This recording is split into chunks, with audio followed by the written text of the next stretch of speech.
Selamat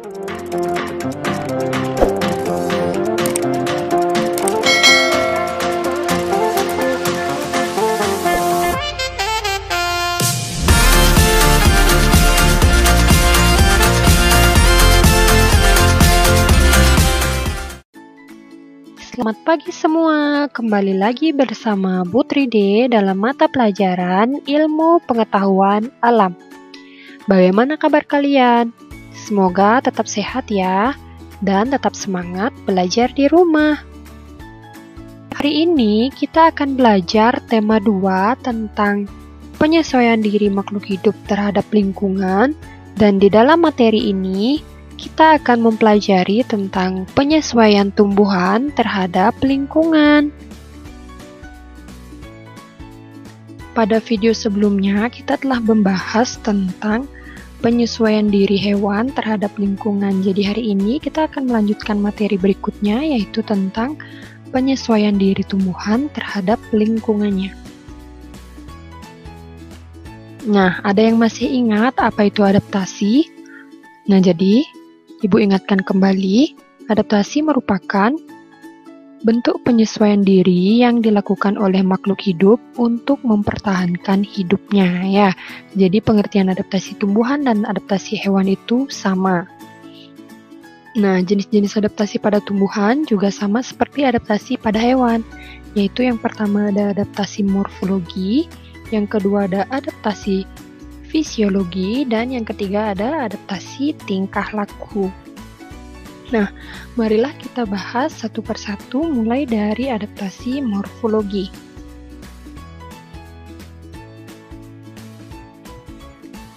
Adapun pengertian dari adaptasi morfologi tumbuhan yaitu bentuk adaptasi yang ditandai dengan perbedaan pada bentuk daun, akar, dan batang pada tumbuhan. Nah, jadi contoh adaptasi morfologi itu ada pada 3 jenis tumbuhan. Ya, yang pertama itu ada tumbuhan hidrofit. Tumbuhan hidrofit merupakan tumbuhan yang hidup di lingkungan perairan. Kemudian yang kedua ada hygrofit, yaitu tumbuhan yang hidup di lingkungan yang lembab. Dan yang ketiga ada xerofit, yaitu tumbuhan yang hidup di daerah kering. Nah, contoh tanaman hidrofit yaitu ada enceng gondok. Contoh tanaman hygrofit itu ada lumut, dan contoh tanaman xerofit itu ada kaktus. Nah, adapun perbedaan ketiga tanaman ini yang terlihat yaitu dari bentuk daun, ya. Nah, jadi bentuk daun dari ketiga tanaman ini sudah sangat jelas berbeda. Bentuk daun dari enceng gondok itu lebar dan tipis. Bentuk daun dari lumut ini dia meruncing dan kecil-kecil. Dan bentuk daun dari kaktus itu tebal serta berduri. Nah, tentu saja bentuk akar dan batangnya juga berbeda. Ya, dari daun saja sudah berbeda, maka akar dan batangnya juga berbeda. Nah, jadi adaptasi morfologi dari ketiga tumbuhan ini tampak jelas ya, yaitu perbedaan dari bentuk daun, batang, dan akarnya. Nah, kemudian kita masuk ke adaptasi yang kedua, yaitu ada adaptasi fisiologi. Nah, apakah yang dimaksud dengan adaptasi fisiologi? Jadi, adaptasi fisiologi itu merupakan bentuk penyesuaian diri tumbuhan melalui fungsi organ-organ tubuhnya. Jadi, kita tidak bisa melihat, ya. Nah, contohnya apa? Yaitu ada bunga rafflesia, kantong semar, dan Venus flytrap. Mari kita bahas satu persatu mulai dari bunga rafflesia. Nah, bunga rafflesia mengeluarkan bau busuk untuk menarik perhatian serangga yang akan membantunya penyerbukan. Jadi, bunga rafflesia ini tidak bisa melakukan penyerbukan sendiri ya, jadi dibantu oleh serangga. Jadi, kalian masih ingat bentuk penyerbukan yang dibantu oleh serangga itu disebut dengan entomogami ya. Bunga rafflesia berkembang biak melalui penyerbukan yang dibantu oleh serangga.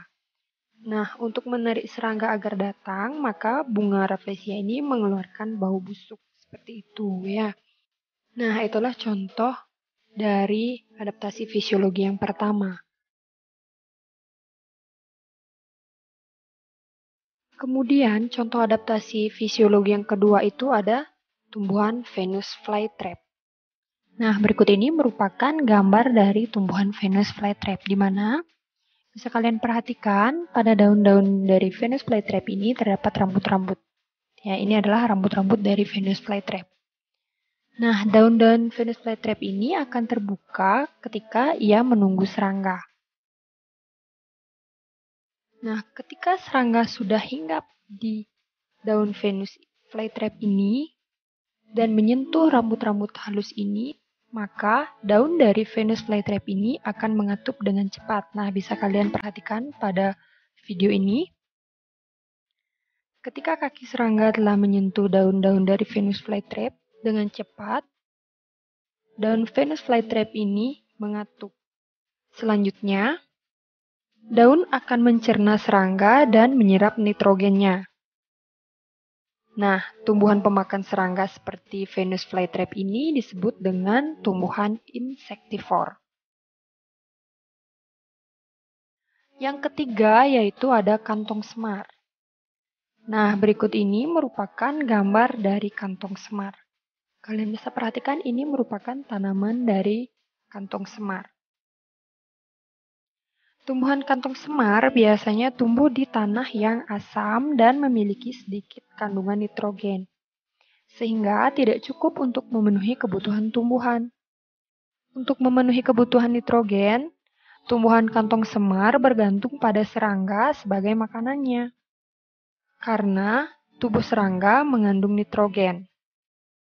Nah, daun pada kantong semar ini memiliki sulur.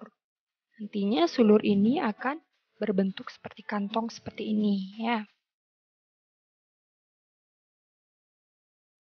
Dinding dalam kantong mengeluarkan nektar untuk memikat serangga. Nah, serangga yang terpikat oleh nektar tersebut akan hinggap pada dinding kantong yang licin dan jatuh ke dalam cairan di dalam daun. Nah, jadi yang dimaksud nektar itu adalah yang berada di dalam kantong semar ini. Kemudian serangga akan tertarik untuk mengambil nektar tersebut. Kemudian si serangga akan berjalan di pinggir kantong yang licin ini, kemudian akan terpeleset hingga ia jatuh ke dalam kantong semar ini. Nah, kalian bisa perhatikan cairan yang ada di dalam kantong semar ini akan melarutkan serangga yang jatuh ke dalamnya. Nah, selanjutnya daun akan menyerap nitrogen dari serangga tersebut untuk memenuhi kebutuhan tumbuhan kantong semar. Nah, kantong semar juga disebut dengan tumbuhan insektivor karena tumbuhan ini juga memakan serangga, seperti itu. Nah, itulah 3 contoh adaptasi fisiologi dari tumbuhan. Kemudian kita masuk ke adaptasi yang ketiga, yaitu adaptasi tingkah laku.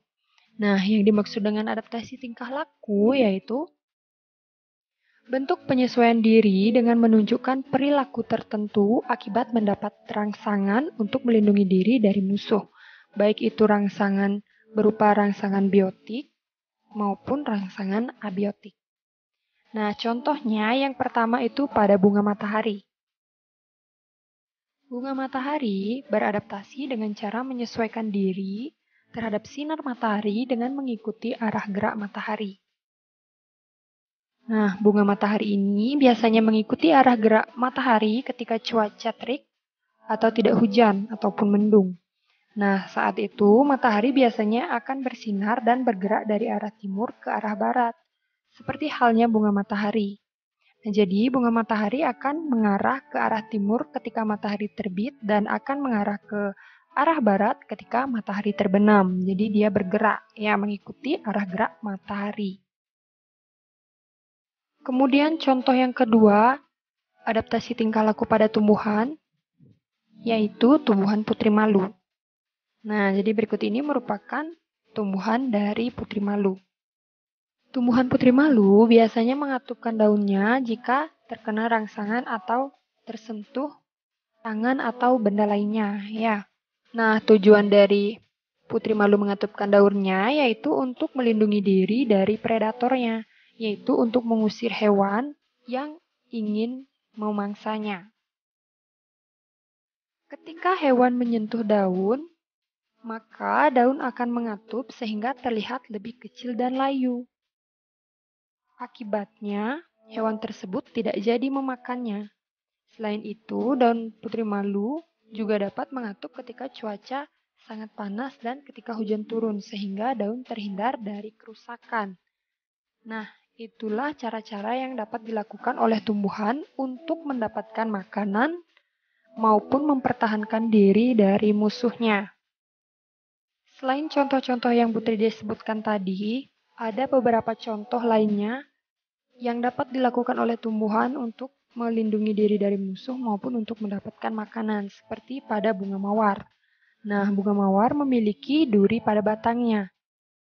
Duri tersebut digunakan untuk melindungi diri dari predator atau pemangsanya. Nah, kira-kira duri pada bunga mawar ini termasuk adaptasi apa kira-kira? Apakah termasuk adaptasi morfologi, atau adaptasi fisiologi, atau adaptasi tingkah laku? Nah, untuk menjawab, kalian bisa komen di kolom komentar ya. Ditunggu komentarnya. Demikian materi yang dapat Putri D sampaikan pada hari ini. Semoga dengan mudah kalian dapat memahami. Akhir kata, Putri D ucapkan terima kasih dan sampai jumpa.